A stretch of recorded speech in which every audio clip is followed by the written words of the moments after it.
We're so back, baby. Oh my god, we're so back. Well, the new episode of Dexter Resurrection just came out, episode 4, and oh my god, it hits. This episode is cooking with gas for real. I mean, we are really back, baby. I mean, it's the best episode since the original series. I mean, Original Sin was great, the best Dexters since the original series, but this episode, we're back in business. If you haven't seen it, go watch it and then come back to this video. This shit is sick. In this episode, we start out with Dexter taking over the life of Red, becoming him so he can go to this party. We really jump right into it. He gets to the car with Charlie, I think her name is, and they head over to the Leon Prater's house. Leon Prater's great. Call me Red. Peter Dinklage is awesome as him. He does this little giggle. Oh no, I'm not a serial killer. I'm not like you. Nah, but he's obsessed with these motherfuckers. And then brings him to his trophy room, which is full of all sorts of memorabilia from, real and fake serial killers from real life and the show. So it kind of bridges worlds here. We're seeing stuff from Jeffrey Dahmer. We're seeing all sorts of gross evidence that honestly nobody should have access to, no matter how much money they have. But I guess he's a billionaire, so you get your goodies if you got $1 billion. And just out of nowhere, Dexter finds that his blood slide collection is in the fucking vault. You know what I'm saying? And also, not to mention, the fucking ice truck killer, the one that he killed Brian on, is also in the fucking place. And then Trinity's hammer that he used to build houses with and also bash dudes' heads in while he wears a dentist visor is in there too. And Showtime actually released a little interactive website that you can go and go into Leon's trophy room 3D, and you can check out all the memorabilia. Not all of them have a little cue card that shows up and shows you when they were born and all their motives and whatever you want or whatever's there. You can kind of see the names on some of the placards, but some of them you can't even see. It's just like a knife on the wall, and it's kind of you can only go to certain places in the 3D thing, and you can't really see some of the names, but doesn't matter. I'm not that obsessed with serial killers other than fictional ones, but I did like going through there and seeing the blood slide collection and seeing that it pops up as James Dokes. And it's like, yeah. It's quite a collection. Yeah, and I forgot to mention one of the best parts of the episode is when Dexter gets there and he's using his fake thumbprint that he made with Red's thumb, that he made with the Dark Passenger's thumb. He clearly seems nervous, and I was having an anxiety attack while I was watching it because I get those sometimes. And just while I was watching it, that was the moment that was happening when I was having an anxiety attack, and I was like, ooh, I'm locked in. I mean, we're on the same fucking. I mean, I guess he doesn't have anxiety attacks since he's more of he's in the gray area of psychopaths. He's in the more of the comic book sense of psychopath. He doesn't really he's like, in the first few seasons he talks about being empty, but you learn throughout the original series that Dexter is not an empty dude. He's got lots of emotions for sure. And he's pretty weird, and he does this thing where he goes a little sweaty because it's not working on the thumbprint machine, and he blows a little on it. I just thought that was such a good detail, and the way he blows. It's almost like he doesn't want Charlie to see him do that, but I'm pretty sure she was right there. But anyways, he gets in there and he gets into the trophy room and meets Leon, and then all the serial killers come through. One by one, they mosey their way in, and it's really good. It's really good. We got a couple dudes that definitely need to be killed by Dexter. The ponytail guy specifically, and but then during the dinner, the tattoo collector Neil Patrick Harris pretty much fucks up his whole shit, and right in front of Dexter shows off that he starts showing off the victims he's been casing. Which is like, oh my god, like, even if you were Leon and you're obsessed with serial killers, I'd be like, ease off that a little bit, I don't I guess he doesn't care that he kills people, or I guess he likes it, or I don't know what Leon's all about yet. But yeah, so he shows off all of this girl that he's casing. He's like, oh yeah, she's about to finish her sleeve. I need this doggy tattoo. He shows this cute little doggy tattoo, and he's like, I need it. I love dogs. And Dexter's like, you're going to the top of my list, bitch. Dexter also gets this, Dexter also immediately starts building a relationship with this girl, Mia. Because, yeah, apparently she has a code too. Well, he asks, he goes, in his head, he's like, does she have a code? But anyways, Dexter immediately goes to meet up with Mia the next day. And they talk shop a little bit after doing a jog in the park. And Dexter's, you know, kind of obviously enjoying being able to talk about his true self, even though he's using the Dark Passenger as a surrogate to talk about himself. He gives details about his previous life, like that his mom died early, or you know.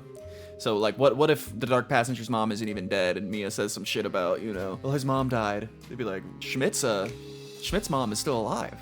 Who is this guy? You know? Anyways, Mia takes him back to her apartment, seemingly for a hookup after she gives him a kale pastry. Yummy. Dexter really hates that about this, that they all think he's vegan. Thanks for remembering. So he keeps getting offered this horrible food, which is pretty good. Pretty good gag. He's hype. He's hyped for that steak. But too bad. We got some delicious cauliflower horrible shit for you. with Japanese turnip medallions Ooh. and a sweet potato puree. But Mia says she's gonna go take a shower, and you know, Dexter she leaves the door open, so Dexter kind of like sees that and talks to Harry in his head about how maybe he wants to go take a shower with her. I mean, she kills sexual predators, right? So I mean, Leon Prater has rules, but like, what if he walked in there and she was like, what do you think we're gonna have sex, and tries to kill him or whatever? I don't know. That's just a side thought. But Dexter's like, I gotta go do something, and meets up with the tattoo collector at a bar. And the tattoo collector's like, immediately as Dexter walk in, he's like, I gotta go. Like, asshole, dude.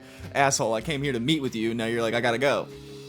It isn't easy to get around in New York, as we find out a little bit later here, or like directly after this. So he talks about how he's literally right across the street from the tattoo shop where the sleeve he wants is working, and Dexter is like, not a fan of that. He's like, oh my god, he's gonna kill her like right now. And literally like an hour or two when night falls, Dexter checks his phone and he's like, oh my god, I can't even get home. It would take me 2 hours to get home to get all my stuff, my M99 and whatever. But luckily, the tattoo collector is carrying a anesthetic with him because he's an anesthesiologist. Pretty good writing here, where he's like, oh, perfect, you got everything I need. Fucking as homie's stalking her, about to knock her out, Dexter puts the fucking mask on him and is like, count backwards from 10. It's classic Dexter saying some quirky shit before he kidnaps you. And then here we are to the best part of the episode, where boom, Dexter has him wrapped up in a tattoo parlor and is using his tools, which he's like, great, the tattoo parlor has everything I need. Plastic wrap. The tattoo shops always have plastic wraps. I mean, I would know. I wonder what the tattoo collector would think of my tattoos. Wonder if he only does girls.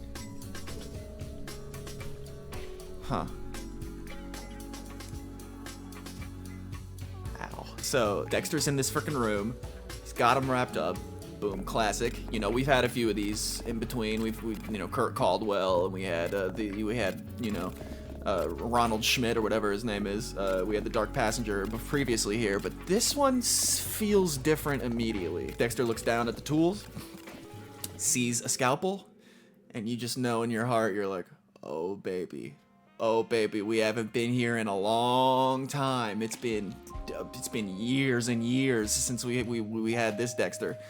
He pulls up, slices his cheek. I was hype. I was hyphy. I was extra hyphy. Boom. Cuts his cheek. I'm like, yes, we're back. And fucking dude wakes up. Oh, what the hell? And so no more chlorine salts. Dexter did use the smelling salts and then cut their cheek afterwards. But this time he's done this also, where he cuts the cheek to wake them up. which would work probably, and starts talking to the tattoo collector, and the tattoo collector's pretty chill about it. I mean, he's like, yeah, I mean, you know, I'm gonna die. There's no way I'm getting out of this mummy rap. And then Dexter out of nowhere pulls a fucking thing off the wall, breaks the glass, and you know, I mean, you're just like, yeah, yes, you're just like, yeah, breaks the glass, boom, collects some of his blood, boom, and the guy still isn't putting two and two together, because I guess, like, you kind of assume that this guy knows who the Bay Harbor Butcher is, but I guess he didn't realize yet, because he goes, blood slide. I mean, he goes collecting a little bit of blood. That's stupid for someone who removes people's heads. And Dexter is just like almost annoyed.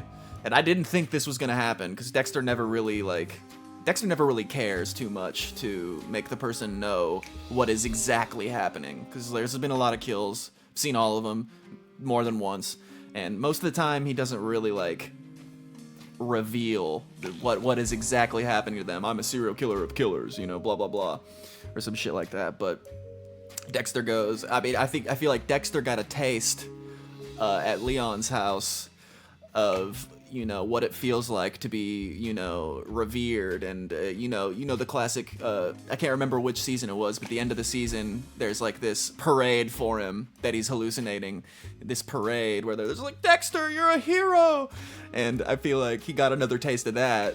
It was like, okay, man, maybe they had my trophies in the fucking trophy room and a placard for me. Dexter's almost annoyed and walks up to him and goes, I wasn't honest about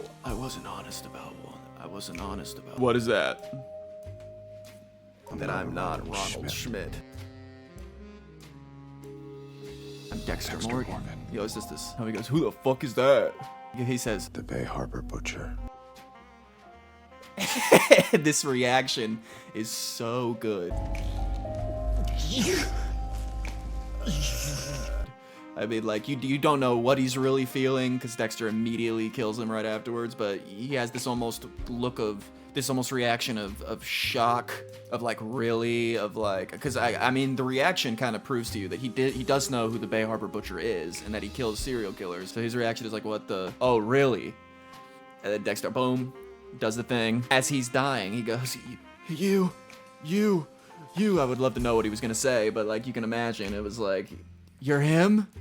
You know, maybe starstruck, maybe he's just pure shock, maybe he's spooked. I don't know, maybe he's a little spooked out? I don't know. Maybe he's a little spooked. But anyways, it's one of the best reactions from a kill we've gotten in a long time. Kurt Caldwell was weak. He just kind of, oh! And, but yeah, he let this guy talk, and as he's dying, he's talking. I mean, it's great. I mean, it's literally, and then as the scene ends, you're just like, and Dexter has his little orgasm face on, like, and it, you know, you just know after that scene, you're like, wow, this is crazy. It's a long episode too, so you're like, wow, this is really, really good. So yeah, we're pretty much back. Anyways, the episode ends with Dexter stopping Harrison from turning himself in at the police department for being for chopping that dude up, putting him in the bags. Oh yeah, and I forgot to mention that Batista totally calls out Dexter as being the Bay Harbor Butcher. Like, he knows now. He's convinced. When he's talking to Harrison, he said, if only they knew at this hotel that there was someone who's the son of an infamous serial killer. So he's literally saying that Dexter is the Bay Harbor Butcher. He knows now.